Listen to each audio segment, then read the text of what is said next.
ప్రముఖ folk singer Mangli ఇప్పుడు ఒక భారీ వివాదంలో చిక్కుకున్నారు.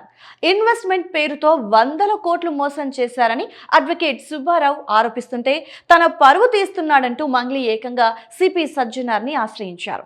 అసలు పంజాగుట్ట పోలీస్ స్టేషన్లో జరిగిన ఆ బ్రీత్ అనలైజర్ టెస్ట్ కథ ఏంటి, ఈ మనీ లాండరింగ్ ఆరోపణల వెనుక ఉన్న నిజాలేంటి అనేది ఇప్పుడు మీకోసం. తెలుగు రాష్ట్రాల్లో ఇప్పుడు మంగ్లీ పేరు ఒక సెన్సేషన్ గా మారింది. అయితే అది పాటల వల్ల కాదు, చుట్టుముట్టిన వివాదాల వల్ల. అడ్వకేట్ సింగపోగు సుబ్బారావు పంజగుట్ట పోలీసులకు ఇచ్చిన ఫిర్యాదుతో ఈ వ్యవహారం మొదలైంది. గోకులనందన ఇన్ఫ్రా ఇండియా ప్రైవేట్ లిమిటెడ్ పేరుతో మంగ్లీ, ఆమె సోదరుడు శివ మరికొందరితో కలిసి దాదాపుగా 100 నుండి 150 మంది ఇన్వెస్టర్ల దగ్గర 10 కోట్ల రూపాయల వరకు వసూలు చేశారని సుబ్బారావు ఆరోపిస్తున్నారు.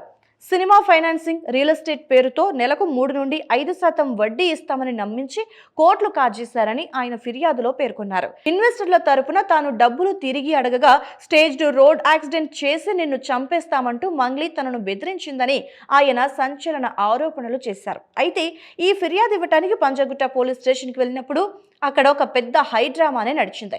సుబ్బారావు మాట తీరు చూసి అనుమానం వచ్చిన పోలీసులు ఆయనకు బ్రీత్ అనలైజర్ టెస్ట్ చేశారు.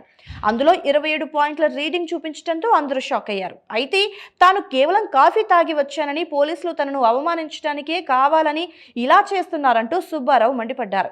దీనిపై పంజాగుట్ట పిఎస్ దగ్గర తీవ్ర వాగ్వాదం చోటు చేసుకుంది. ఒక పక్క లాయర్ ఆరోపణలు, మరోపక్క పోలీసుల ఆల్కహాల్ టెస్ట్ వెరసి ఈ కేసు ఒక్కసారిగా మలుపులు తిరిగింది.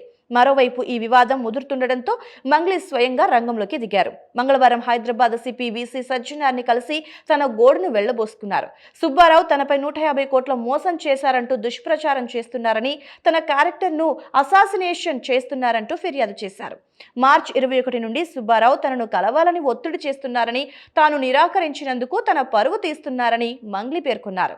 తన సోదరుడు డబ్బులు లెక్కిస్తున్న పాత వీడియోలను చూపిస్తూ తనను బ్లాక్మెయిల్ చేస్తున్నారంటూ సోషల్ మీడియాలో వీడియోలు డిలీట్ చేయాలంటే 10 లక్షలు ఇవ్వాలంటూ కూడా డిమాండ్ చేశారని ఆమె ఆరోపించారు.